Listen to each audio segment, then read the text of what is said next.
Hello, everybody, and welcome to the 195th edition of the Frank and Stan chat. And for those watching on video, you'll see that at the bottom of the screen we have Emma Ainsworth. Hello, Emma. Hi. Hello. Emma's been on a couple of times before, so I think this is the third time. So it's great to have Emma back. I think you're chair of governors at one of the co-op primaries, aren't you? And you used to work in the co-op, but you now work for Biffa. Yes, yeah, I do. So I left about 18 months ago and in the big wide world now, which very different. Yeah. So what do you do at Biffa? Looking at enterprise design and architecture. So basically, how do they deliver their strategy and how do you make sure that the organization is set up correctly for the future to achieve everything that they want to achieve?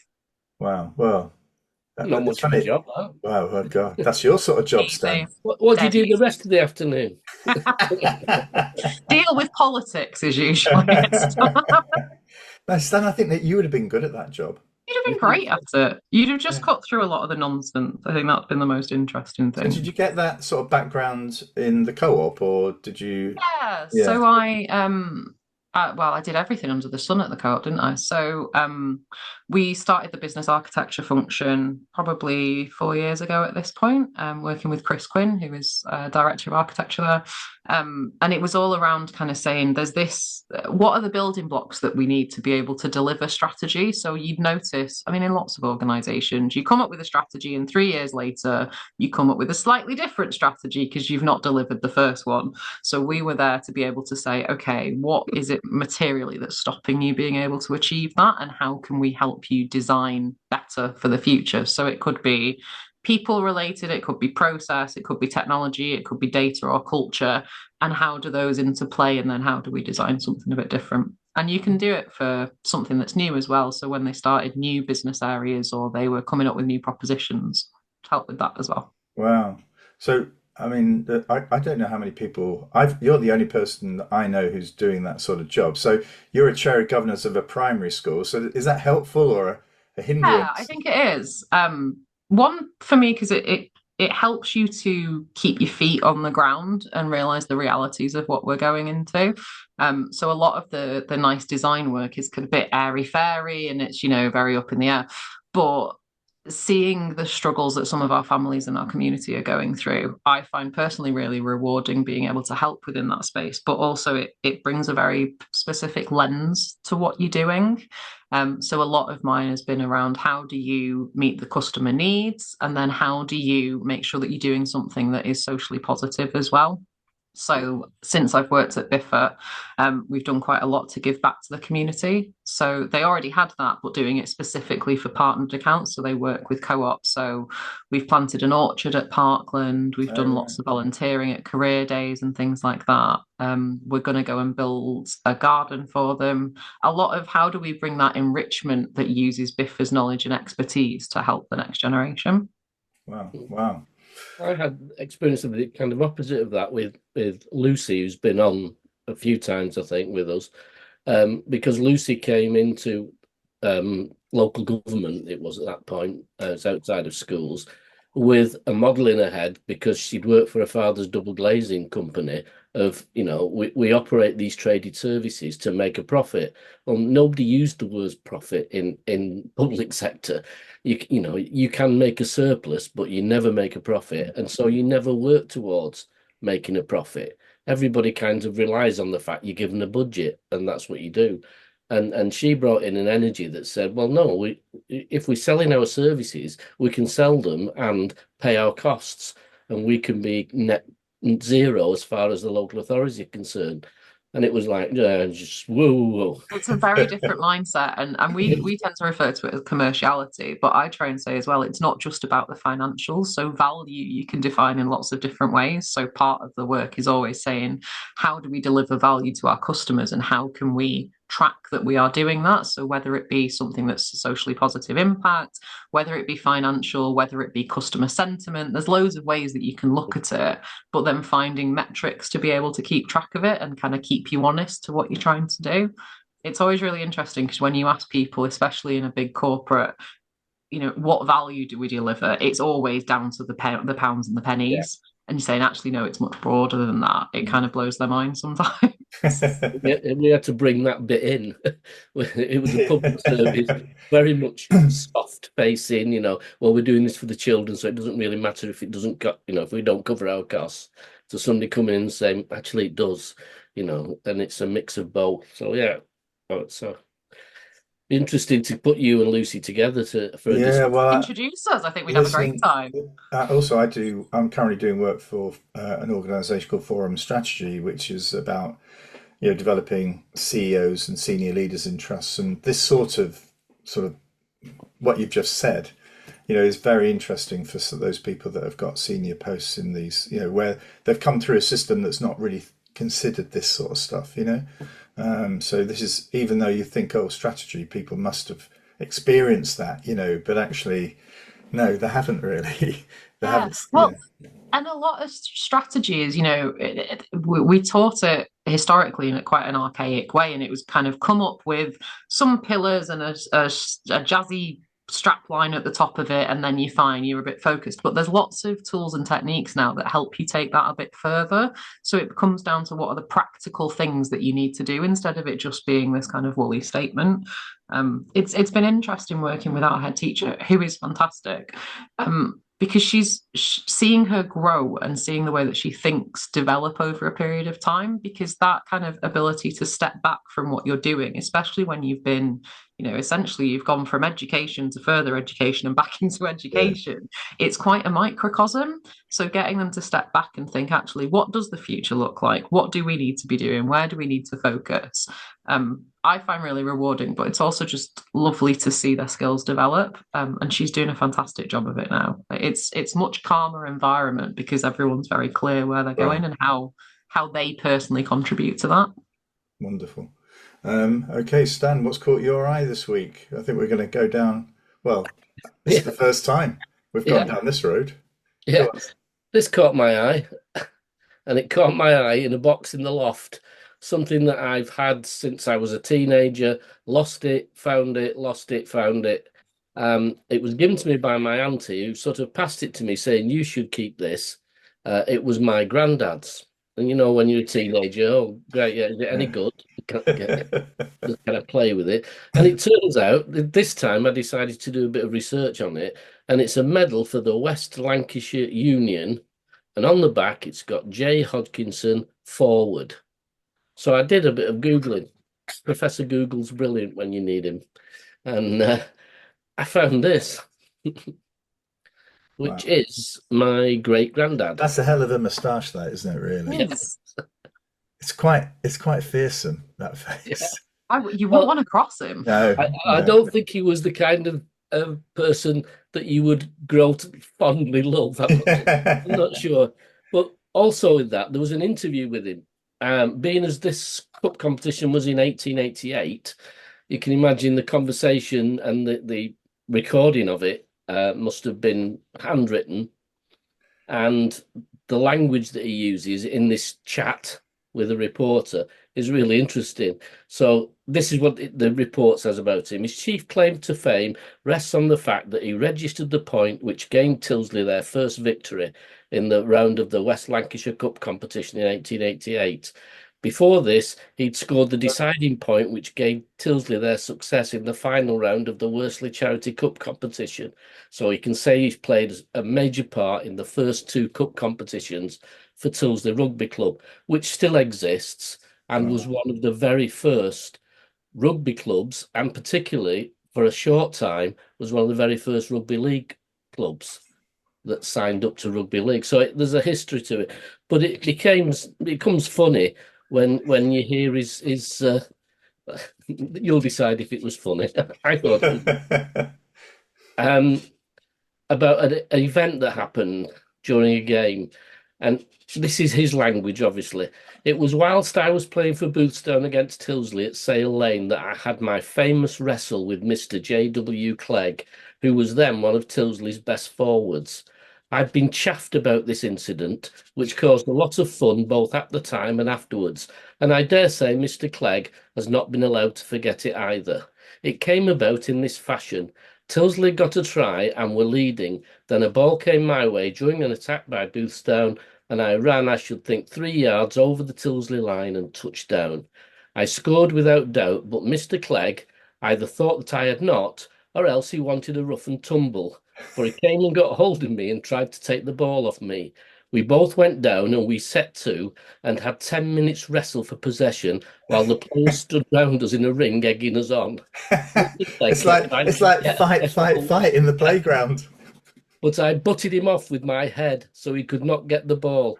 I was always at the top and told him he should not have the ball, that he would have to take my head off first. And then it goes on to say that the referee came up and said, Hodgkinson, are you going to give in? And I answered him, no, not unless we get a try given. And we went on wrestling again. After 20 minutes, they abandoned the game. And then he says, I saw Mr. Wright afterwards, that was the referee, in Tilsley Square, and he admitted I'd scored a fair try. I think Mr. Clegg's idea was simply to have a rough and tumble. He knew I was a rough sort of chap, and I believed he wanted a wrestling bout with me. Wow, wow. Well, it's amazing you can get that stuff, though, isn't it? You know, on the internet. It's fantastic, and Yeah, I'm trying to get hold of the guy who did the research on that, because although I've enhanced that picture a bit, the original picture is not too clear, and I want to see if I can get a better yeah, photograph. yeah, yeah.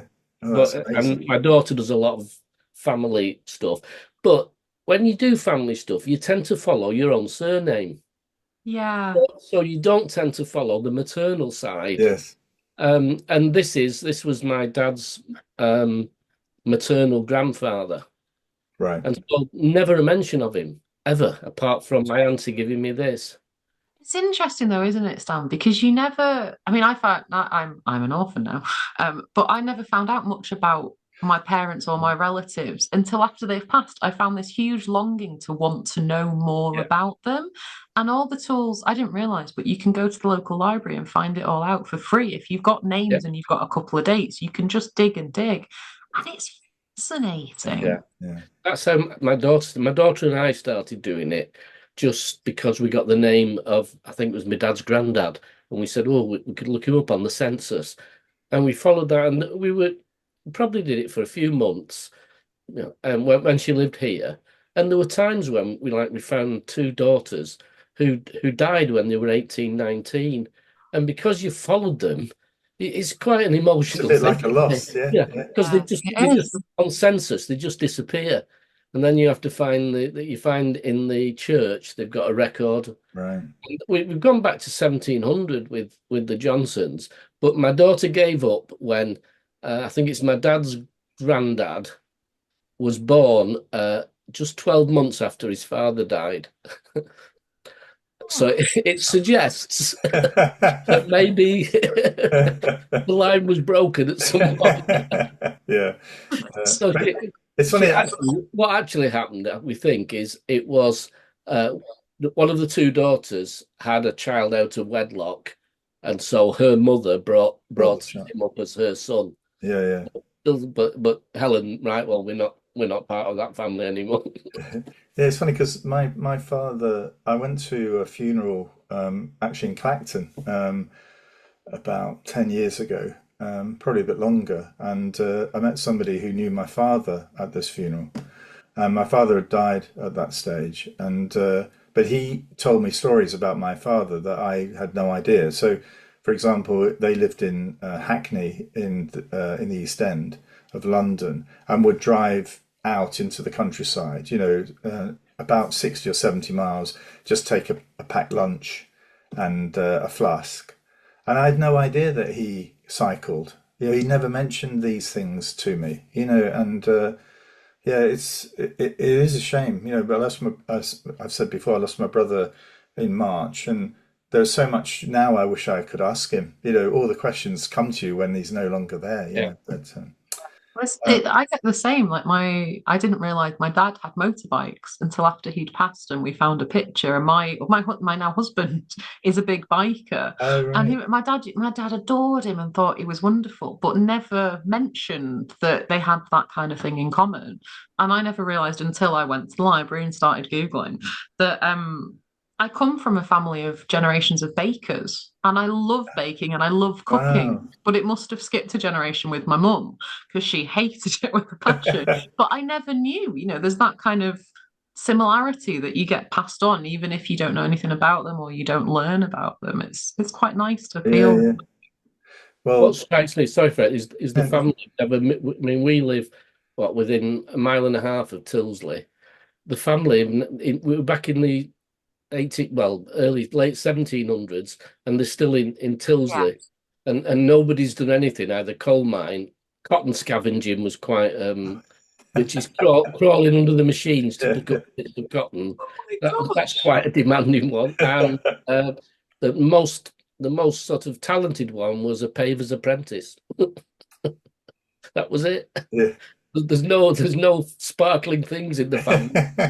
Or Well, I think moving. on that program where they get a celebrity and take them back, there must be sort of various celebrities who they tried this with, and their life story is so boring that they decide to sort of abort the program. But I think Yeah, that's what or you take them to this is your fifth cousin 3 times we removed. moved.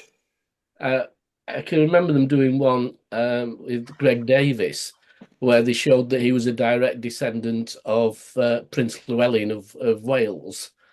And the final bit was in a pub, of this really packed pub, and he was saying, shouldn't I get some sort of celebrity? And they said, actually, everybody in this pub is a direct relative.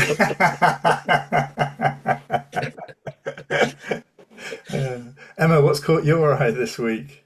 Um, so I suppose it's a bit more of a topic close to home. So unfortunately, we had a passing at Parkland a couple of weeks ago, and I obviously lost both my parents in the past couple of years, and it's made me really kind of observe the fact that grief isn't really talked about. It's still one of those really taboo subjects, and it's a thing that as an adult you can kind of learn to navigate. And there's lots of resources, and there's podcasts and books and therapies and all that stuff that you can go to. But for our children and our young people in our communities, it's really not talked about. And seeing our Parkland community go through that really harrowing experience, but seeing everybody pull together and support each other really made me think how our education system is very much focused on getting outcomes, and that is important to a degree, but there's something for me on how are we raising our young people to contribute to society and to be able to have the life skills they need to be able to not just survive but thrive within everything that's going to adversely hit them. So yeah, I just wanted to kind of get your opinions on it and Yeah. what you've seen that works well, Well, and I always how worry you. about the system that talks about, getting a grade when actually the system is built to make sure that some kids don't get the grade. Yeah. So it's all based on a false promise, isn't it? I suppose in a sense you can say, well, everybody's got a chance. Yeah, but what about the third that are not? How are they feeling? What's in it for them? How many times can you turn up in class and be told, actually, you've not met the grade? Well, what else is there? If everything is based on that and that alone. Well, and also, what do you do with the grade afterwards, right? So if I've got a master's degree, I've got all these things, great, but for me, it's much more about developing a love of learning and Mm, an enjoyment in not knowing things and going off and finding about them, or learning how to solve problems. It's not just about the grades. And I don't think we really take the time to tell the children that. There's some young people that I mentor in my spare time, and they are really struggling within the classic educational system, but they're incredibly creative. They have one of them is a ceramicist, and she does the most beautiful works, but she's already saying, I'm not clever enough to achieve things. And it makes me so sad. You yeah. think actually you've got skills that loads of us would kill for, but you don't value them because they're not valued in the system around you. I was on a. Sorry, Stan, go on. I was just saying on the other point on that, managing the grief and managing the after effect of that. Again, the services that used to provide that Yeah. no longer exist. So when I was in Lancashire, I used to run a series of courses on critical incidents because nobody talks about it to a head teacher. Nobody talks about the fact you might have a child die in Mm, school, and it you're not prepared for it. There's nothing can adequately prepare you, but at least you can have some concept of what. So we used to run this course, but Lancashire at the time had what they called a critical incidents team, which caused some problems because people rang them when they were having a critical incident, and they were actually a team of psychologists who would post Yeah. incidents and do the support for staff and children. I doubt that team is still in existence. Mm. And we've been really lucky, you know, the Co-op Academy Trust did a lot to try and step in and try and support. And actually, our local authority were really good, which was surprising because they usually struggle in those areas. But I've almost, as a person that's gone through quite a lot in a short period of time, I've ended up pulling a lot of it together and just sharing the resources and saying, Right. you know, there's books that you should read, there's some podcasts that you could listen to, and some of it, it's not about this is what grief looks like and this is what you'll experience. You know, there's one called Grief Cast that sounds painful. It's not. With a comedian called Carrie Lloyd, and she talks to other people about their experiences of grief, but with a comedy slant to it. Right. And you find yourself, you know, it's quite cathartic listening to that, feeling that big emotion, but then being able to have a bit of a laugh with it as well.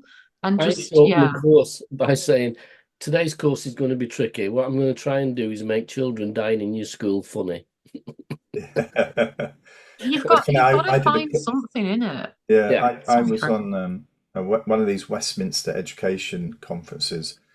It was about, it sounds dreadfully boring, but it wasn't actually. It was 11 to 16 curriculum going forward. And they had Charles Clarke, the former government minister, who's leading a review of that curriculum for one of the examination bodies, OCR, and he was sort of chairing it. So I was given 10 minutes or so to speak, and after and there was somebody after me, and then somebody came on, one of the delegates, because about 150 people, you know, who paid to come on and just listen to this, you know. And this woman said that I remember her name being Jo, and she said that her son had committed suicide quite recently, and she'd been tracking back the events that had led to this, and you know, he was a very bright, intelligent boy, but very aware of that, but also aware of what he wasn't good at. And he'd gone through his secondary, he went through primary, it was fine, went into secondary, things started to sort of fall apart a bit. The parents took him out and taught him at home. He got 4 really good GCSEs, which was enough to get him off to college. But there again, you know, he struggled again. And, you know, the mother was talking about how, you know, the examination system, the curriculum, the way it's taught, the expectations that kids will meet the standard, you know, all of that was part of this sort of like horrible mix of stuff that they couldn't extract him from, because everywhere he went, it was only when he was at home that actually he was free of that. But when he was in the school system, the college system, it was sort of washing around him all the time, you know, and a bright kid like this just couldn't cope with it. There's that piece for me of how, from a very young age, everyone's value is attached to their achievement of task or their passing of an exam, and their worth within, you know, an educational system is, well, they're a bright child or they're not a bright child, rather than actually they are a fantastic child that's got all of these great qualities, that's able to do these things really well, and they might struggle with these ones, but actually that doesn't matter because they've got all this other thing to them. We don't, I think we really try at a primary school level to kind of boost all of those conversations, but that's not part of the curriculum. It's part of having really strong teaching staff Yeah. who care about their students. And that's the stuff that to me is the most important, but it's what we don't factor in time for. It's what we don't factor in funding for. So they're all doing it on top of having to try and pass everything that's within the curriculum. And it's just seen as a bit of a nice to have, or it goes in a PHSE lesson. But Yes. that's the bit where, you know, for me, especially within Parkland, we've tried to say it's not just about outcomes, it's about creating rounded human beings who contribute positively to society, because that is much more important than saying, yes, I've got this piece of paper that says I can pass an exam. Because, you know, I hated exams as a kid. They're awful. Yeah. And then you go on and you do them as an adult and you still hate them. And they're not a way of saying necessarily I am smart or I am not smart. There I can retain information for a Yes, period of time after I've studied it and put it on a piece of paper. absolutely. See, exams suited me because it meant I could do nothing all year, and Well, all you needed. My theory was when we did O levels, my theory was the questions can only take an hour to answer. The big questions, I think you got 3 questions, each of an hour long. So I only needed enough information to be able to write for an hour, and that was it. So anything else was surplus information, so I didn't need it. And when you think about it, nobody ever asked me now what my O levels were or what my A levels were, or what we I, put pressure on children, or you got to get your SATs. Have you? Because not a single person will ask you what SAT you've got no. after you've done them. Not a single person. It's interesting that I was talking to my wife about our O levels, and I remember and the difference because I don't think people outside of even inside, but outside of education are aware of this. When I took my history O level, there were about 50 or 60 questions on the paper, and you only had to answer 5 of them. That's it. So the full range of the syllabus was there. So yeah, we concentrated. I seem to think we concentrated on the origins of the Second World War, British imperialism, and something else. So there were always sort of 3 or 4 questions related to those items, and you just pick the one that you thought suited. Nowadays, of course, you have to answer.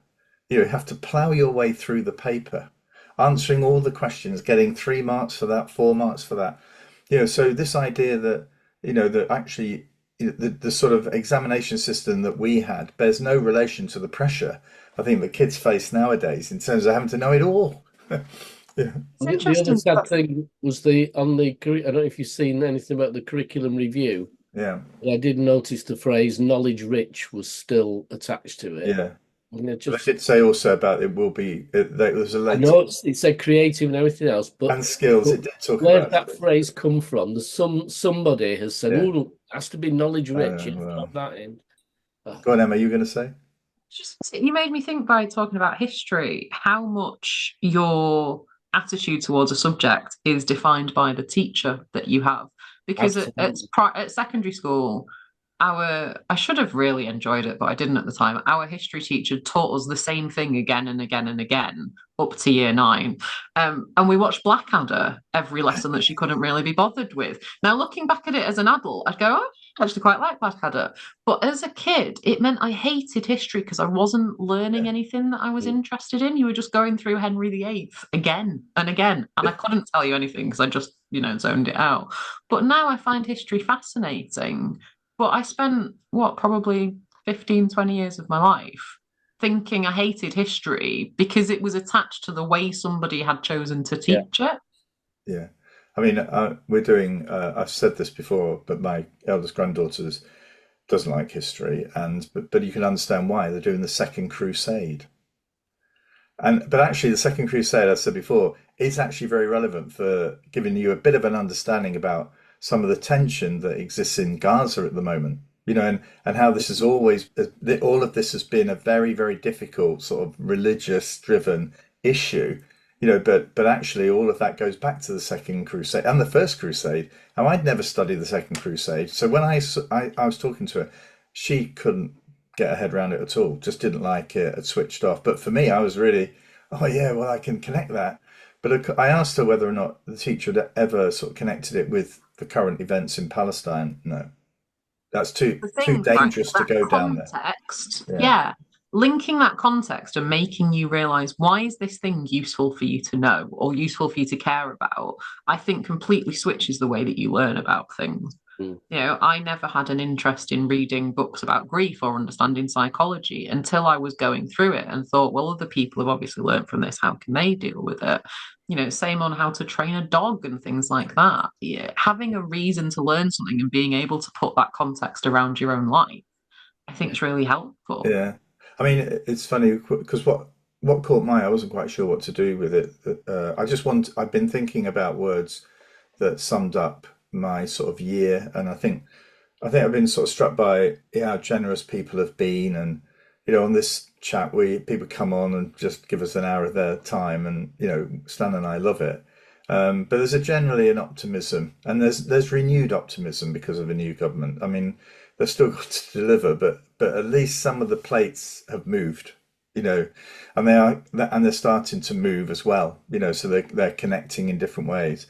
But I was also struck by the rioting that happened in Hare Hills last night in Leeds, and the richness of the contribution to the community that the Gypsy Roma community provided. You know, when I was visiting one of those big secondary schools in Hare Hills, and you just think that, you know, that's so sad to see people on social media saying, well, this is the reason why we've got to stop immigration.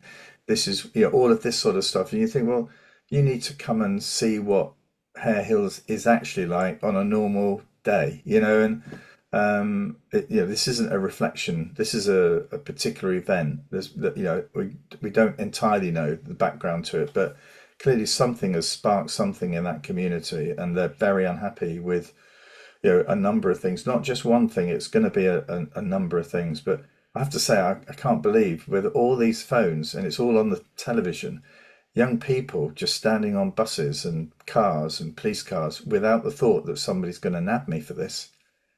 You know, Yeah. they're going to get arrested for this, you know, and they might have had this sort of gut instinct to do it, but actually the consequences of that on their lives, you know, going forward are really significant.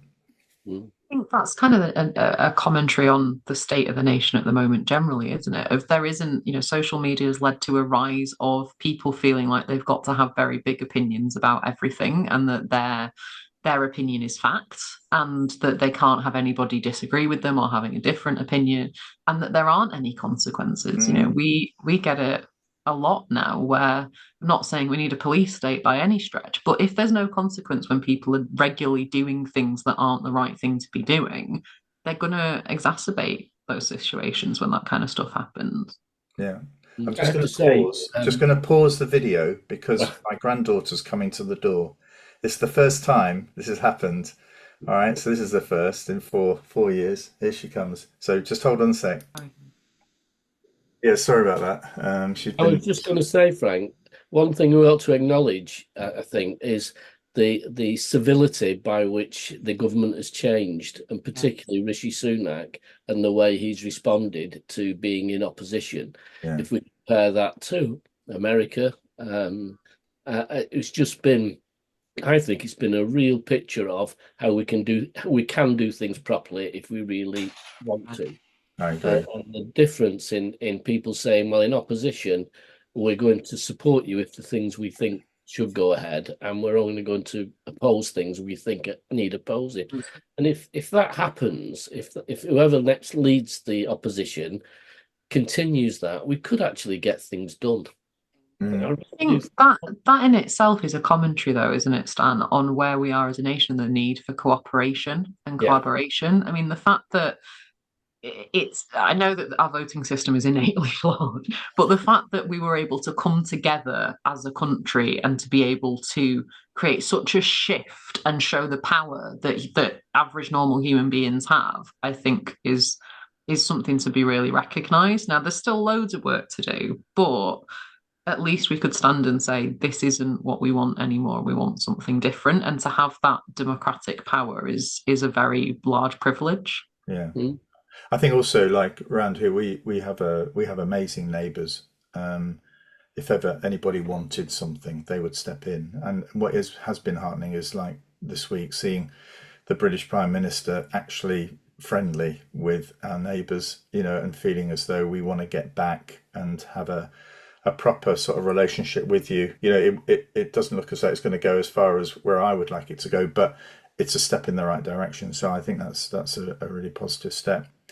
Now, I'm going to come to a close. Stan, I've done some reviewing of the data for the Frank and Stan chat for the last year. Frightening. Are you ready for it? The I haven't highest, shared the this with you. highest figures are when I'm not here. I Right. know. 26% increase in the number of views. All right. Right. That's 24, yeah, 24% increase in the time that people spend watching the videos. A 10% increase in the number of people that subscribe to the channel. And the most popular most popular recording or video chat was Eric Craven's Christmas one, where it's currently at 1,200 views. And I have to say, there's a little bit of fiddling going on here because I was sitting next to Eric at the Eric's 11,000. yeah, I was sitting next to Eric at the cricket this week, and I said, Eric, how are you doing this? He said, well, when I've got a spare minute, I might just watch a few seconds of my recording. So I think his idea was that this would affect the algorithm, and so when people were searching, he would come up because he's a former colleague, but also a budding poet as well. So, but anyway, so yeah, some positive news to end with, Stan. So I thought I you have would to tell me say, that the lowest figures were you and I. I know, And yeah, we had the when I lowest. was on Just holiday. when we don't have a guest, Emma, everything plummets. All right, so we just I don't believe that. I think it's what I love about, I mean, getting to chat to you is always an honor, and I really appreciate it. But what I found is, especially when I'm having to travel a lot now, if I have a podcast to sit and listen to, I will listen to kind of people just talking about topics for hours and hours and hours, and having that sort of warmth that it gives you, I think is, even when we are struggling for connection and we're really struggling with, social interaction and things post COVID, having something like this is really powerful. And yeah, don't just look at the data, look at the way that you make people feel, what I'm yeah, saying. yeah, no, that's well. I think we said all along that Stan and I would carry on doing these chats, even if it was just him and Yeah, me. we said we go as far as 10, I think, Frank. 10,000, I heard that once. Oh dear. Okay, well, that's it now for this academic year. We're back at the beginning of September. We've got guests lined up all the way into 2025. So as it stands, we're not going to be disappearing. And while we continue to breathe and our hearts continue to beat, we'll still be there. So it's great. Thank you for everybody who's watched, everybody who's sent us emails, everybody who's been a guest, everybody who has made the Frankenstein chat, a real pleasure for us to be involved in. So thank you very much, and all being well, we'll see you with nice suntans and everything in September. September then? Depends what the weather's like in No, Wales. bloody hell. I mean, I definitely can't cope with this sort of horrible weather. Well, it's sunny today. We've got sun I today. know, Don't get rid of it. I've but got a party tomorrow. tomorrow looks great. Tomorrow, and we're at an outdoor concert tomorrow. Who are you going to see? No, can't remember. It's called Ashcroft. Somebody else from Richard Ashcroft. Richard Ashcroft and Yeah. Cast. Cast I did used to like many years ago, Yeah. but it wasn't my choice to go, to be fair. And the forecaster was standing in the stadium in the pouring rain. Doesn't look good. It'll be an experience, Stan. Just Yeah, take it slow. but I've had those experiences. And I've learned from those experiences that you don't want to keep having them. Okay, everybody. See you in September. Bye, everyone. Bye. Bye.